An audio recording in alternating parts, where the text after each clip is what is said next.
sommaire de cette édition, en République démocratique du Congo, le président Joseph Kabila s'est affiché ce jeudi avec son candidat Emmanuel Ramazani Shadary.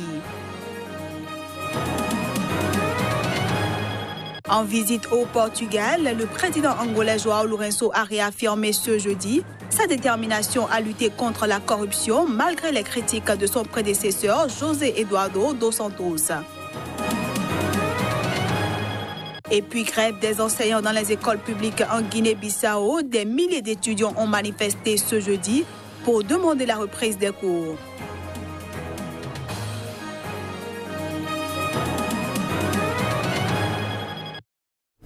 Voilà pour les titres. Bienvenue à tous. Au premier jour de la campagne pour les élections prévues le 23 décembre en République démocratique du Congo, le président Joseph Kabila s'est affiché ce jeudi avec son candidat Emmanuel Ramazani Shadary. Son parti, le Front commun pour le Congo FCC, est très optimiste quant à la victoire de son candidat.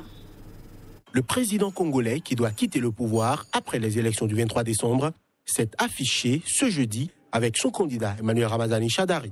Joseph Kabila, 47 ans, dont 18 au pouvoir, a invité son dauphin Ramazani Shadary et les cadres de sa machine de guerre électorale du Front commun pour le Congo FCC en sa résidence à Kingakati, sur les plateaux Bateke, au milieu d'un parc naturel à 60 km à l'est de Kinshasa. Une manière, selon son entourage, de réaffirmer l'unité de sa coalition autour du candidat qu'il a choisi, Emmanuel Ramazani Shadary, et dont il est le parrain dans cette campagne. Le président Kabila est disponible pour aider aussi bien notre candidat, puisqu'il est l'autorité morale de la famille politique Front commun pour le Congo, qui soutient le candidat Emmanuel Ramazani Shadary. Combatif, décomplexé, nous sommes sûrs que nous allons gagner. Dans quelle proportion, ça dépend du peuple. Mais gagner, nous sommes sûrs que nous allons gagner. Il n'y a qu'à voir nos adversaires pour comprendre que nous sommes certainement destinés à gagner. Au total, 21 candidats sont en lice pour la présidentielle, tandis que 15 355 candidats vont tenter de remporter l'un des 500 sièges à l'Assemblée nationale. Par ailleurs, les 15 membres du Conseil de sécurité des Nations Unies ont demandé instamment à tous les candidats d'éviter les provocations et les discours violents. Le Conseil de sécurité a finalement encouragé le gouvernement et la commission électorale à accepter l'aide logistique proposée par la mission des Nations Unies au Congo, MONUSCO, pour l'organisation des élections. Mais Kinshasa refuse toute aide financière et logistique. Au Sénégal, des ONG ont dénoncé ce mercredi une volonté des autorités sénégalaises d'affaiblir la société civile à l'approche de l'élection présidentielle. Cette accusation intervient après le retrait de l'agrément d'une d'entre elles, accusée d'avoir financé de manière illicite le mouvement citoyen Y en a marre.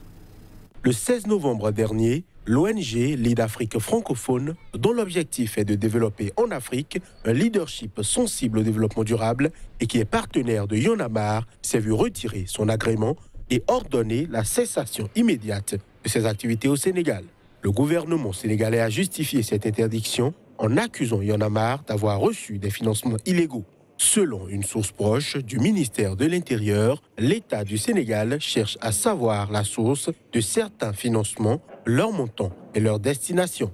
Lors d'une conférence de presse mercredi à Dakar, Fadel Barro, le coordinateur de Y en a marre, a estimé qu'en s'en prenant à son mouvement et à ses partenaires, l'État veut affaiblir la société civile. Le représentant de l'ONG Lead Afrique francophone, Moussa Mbaye, a pour sa part assuré n'avoir jamais financé Y en a marre, mais plutôt l'avoir accompagné dans l'exécution de ses activités.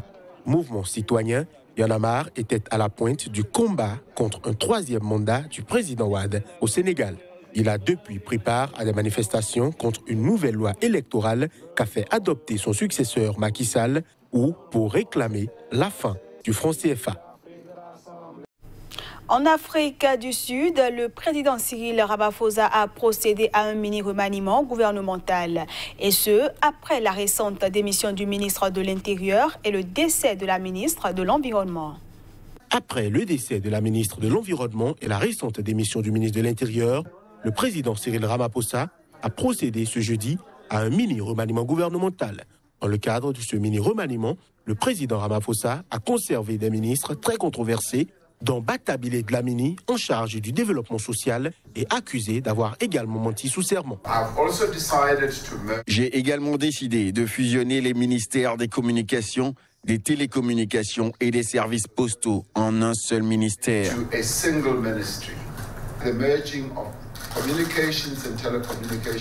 La fusion des communications, des télécommunications et des services postaux est la première étape, mais c'est aussi pour aider au processus de réalignement dont nous avons besoin aujourd'hui afin de mettre en œuvre la transformation que nous sommes en train de réaliser au niveau de la gestion économique.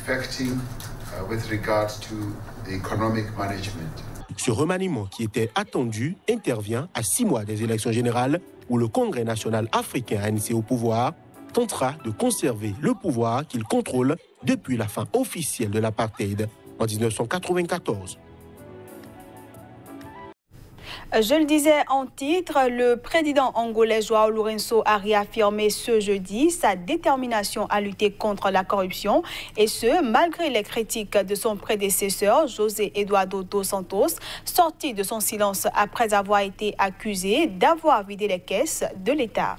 Au début d'une visite d'État de 3 jours au Portugal, le président angolais João Lourenço a, lors d'une conférence de presse à Lisbonne ce jeudi, réaffirmé sa détermination à lutter contre la corruption. Ceci malgré les critiques de son prédécesseur José Eduardo dos Santos. Quand nous avons décidé de combattre la corruption en Angola, nous savions que cela allait être compliqué. Nous savions que nous touchions à un nid de guêpes.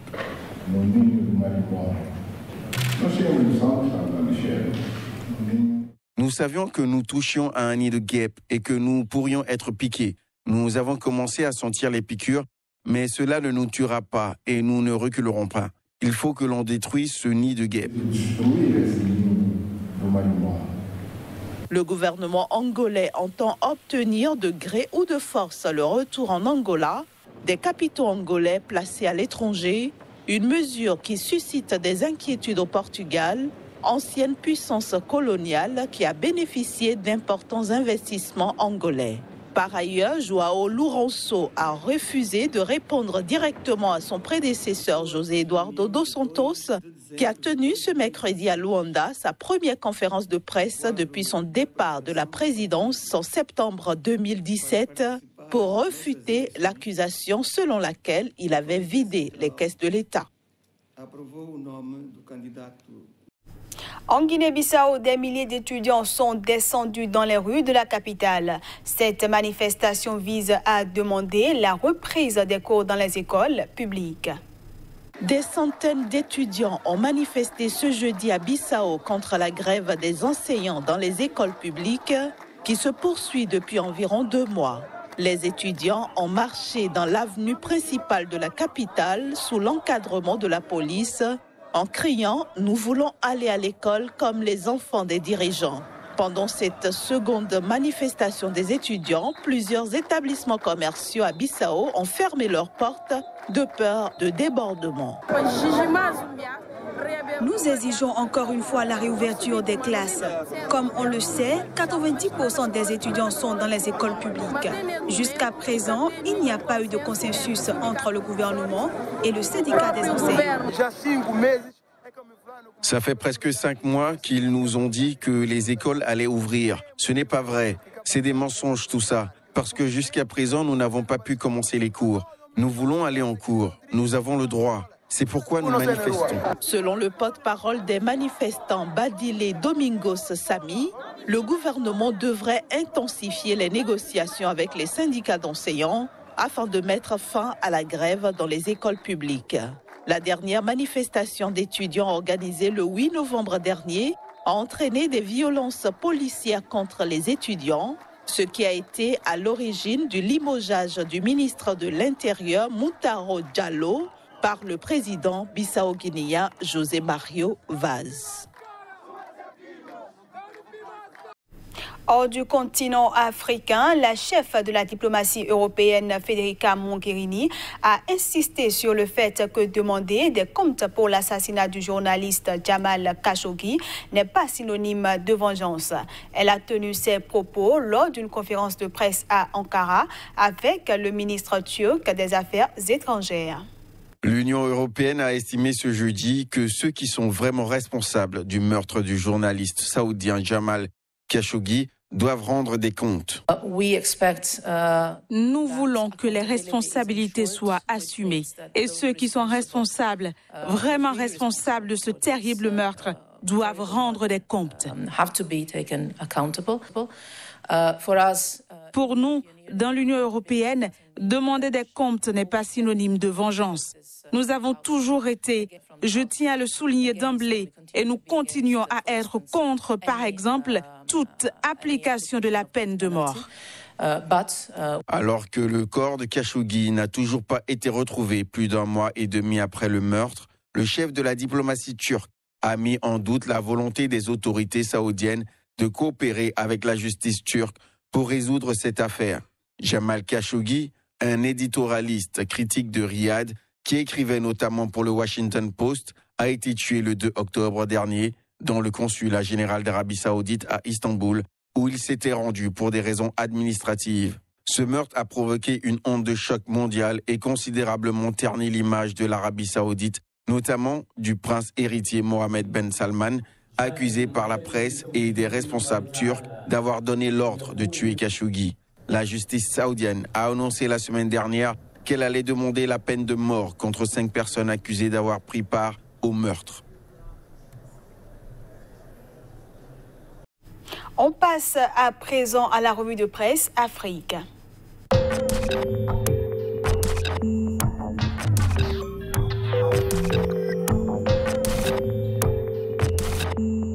Amateurs de la revue de presse Afrique sur Sika TV, bienvenue. Le point de l'actualité africaine nous conduira aujourd'hui au Burkina Faso, au Togo et au Cameroun, où le journal Le Jour nous informe de l'enlèvement de 8 autres élèves à Koumba. Autre information parue en gros titre du journal Le Jour, tenue de l'Assemblée générale élective de l'Ordre des avocats demain. Le quotidien Le Financier d'Afrique nous informe de la hausse des taux d'enregistrement des marchés publics.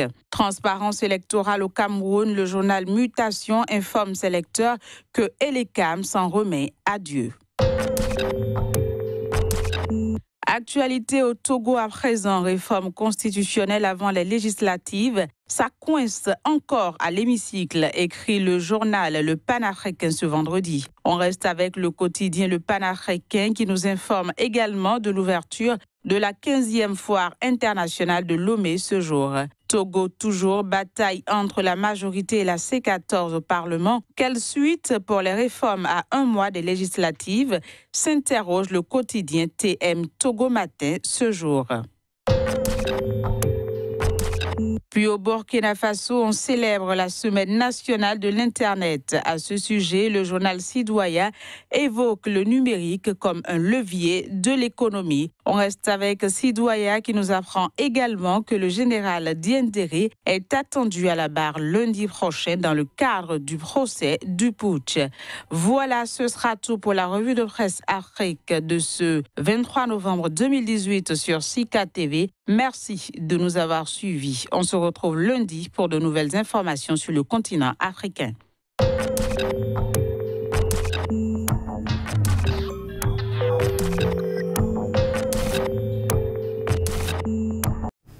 Et voilà, mesdames, messieurs, ce sera tout pour cette édition. Merci à tous d'avoir été des nôtres.